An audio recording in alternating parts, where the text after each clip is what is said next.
Episode 4 of the No Money Spent. It's been a little bit since the last episode, so we're going to walk through my past week on Madden 23, show you guys all the squad upgrades and my Super Bowl runs. To start things out, last Friday, the day before the all Madden content, I know it's a little bit ago, we started our squad improvements with a few purchases. The first upgrade was David Andrews, 84 overall for 26,000 coins. We were also able to get Platinum Micah Parsons for under his quick sell value at 60k. The card does indeed quick sell for 65k, so whenever he gets replaced, we don't have to worry about his price actually going down at all. Level 31 was finally reached, which rewarded with, in my opinion, a top 3 receiver Madden 23, maybe my favorite player on the team, CeeDee Lamb, 87 overall. His ability to get open with short and elite on corner routes and quick slants is one of a kind. He always feels like he comes down with those 50-50 jump balls because of his 6'2 frame. If you haven't reached level 31, make it a priority because this CeeDee Lamb card is a must-have for any team. With CeeDee entering the squad, though, we do say goodbye to our favorite budget receiver, Marquez Valdes-Scantling, which we originally got for around 28k. We're going to sell him off for in the mid-40s. But the biggest purchase we make in this episode and what this video is all about is limited edition Jalen Hurts. I wasn't actually planning on buying Jalen Hurts, but when he popped up for 451k after being 500k all day that Friday, I said screw it. I'll use him for a week until I get Trevor Lawrence, and hopefully when he rises in price, we make a small profit while we also got to use one of the newest cards in the game. However, there was one issue. This Jalen Hurts card is absolutely awful. I have never spent so many coins on a card this early in Madden just to miss throw after throw after throw. And it wasn't 5-yard out routes, 10-yard in routes, easy throws. No, I'm talking post routes, guys are wide open, games on the line, touchdown winning throws that he would just cost. What made me finally bench Hurts and go back to Carson Wentz, because remember, we're grinding for Trevor Lawrence, so I was just using Hurts as a stand-in until we got that Trevor Lawrence. We got ourselves in a hole 21-0 down in a little bit of a weekend league game, and it wasn't entirely on me, to be honest. Hurts missed multiple open receivers, and then, for example, he'd miss a throw, very next play, I threw a pick because I was just honestly frustrated with Hurts missing wide open receivers. But we fought our way back to force OT, and we did let our opponent score on the first drive of the game. But with the new OT rules, you have to understand that you have that rebuttal chance to get the TD and extend the game. And of course, on our drive, Jalen Hurts, well, I'm just going to roll the clip. So bad, he's so bad, he's so bad. He's gone! He's gone! I'm over him! Get off my team! He's open by 8 yards! Get off my team! You, Jalen Hurts. You are... Oh, you're awful. You're awful. You're awful. All I wanted to do was pass lead it up for a touchdown. He's open by 6 yards. How is he so bad? It's embarrassing. It is embarrassing. I'm using Carson Wentz for this last game. I'm not doing it. He's fucking awful. But yeah, that was the last draw for Jalen Hurts. I sold him actually for 545k. So we made about 40k on his little, I don't really even consider it an investment. It was more just a team investment that I happened to make a little bit coins on. About 40k for using for a week. In terms of some other midweek upgrades, I also picked up Randy Moss on the Sunday for 440k.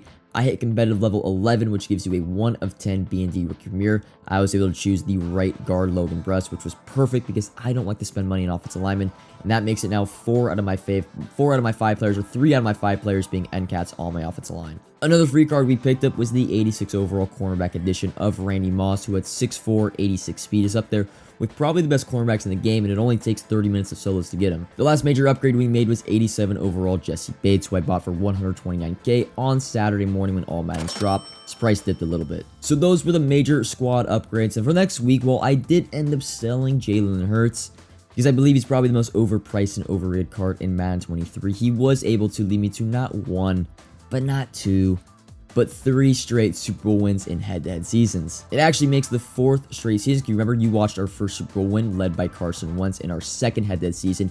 It's our 4th straight season with a win in the Super Bowl, which makes it 4 rings and only 5 seasons played, which of course is probably my best start in head-to-head seasons in any Madden I think ever. These Super Bowl games, by the way, will eventually be uploaded to my backup channel, so if you want to make sure to watch some extra content of the No Money Spent squad, hit the subscribe button on more iJoebruin. The link to that will be in the description. On another note, I think right now people are severely underestimating how good the rewards are in actually head-to-head seasons. You only have to win 5 games in the regular season and 3 playoff games for a trophy pack, which guarantees you 3 elites, which right now with the prices of even just low elite cards are stupid, and it's only going to last for a little bit longer while core elites are still very expensive. For example, the 3 Super Bowl wins got me combined, I think, 5 trophy packs, a few touchdown packs, a few red zone packs.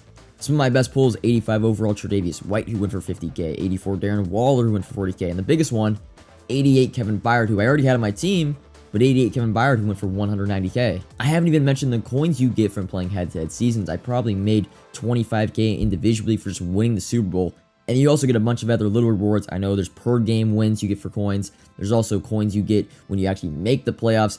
You just get a ton of coins from just simply playing the game this year. Feels like a lot more than years past. Leveling wise, I've also been able to get all the way up to 39 on the season pass, where I've done all but one objective that is currently possible for me to do at the current moment. 25 on the competitive pass, which was able to finally get me the 88 Trevor Lawrence, which of course replaced Jalen Hurts, saving me a bunch of coins. And then of course we're still at level 18 headliners because of our ghost double XP we got during week 1 of the game. Level rewards, head-to-head seasons rewards, some unsung heroes I do every single day, combined with multiple successful investments we made throughout this week, got us quite a big coin stack. These investments included buying 83s at training value as an investment going into Headliners Part 2 and kind of hopes for an LTD.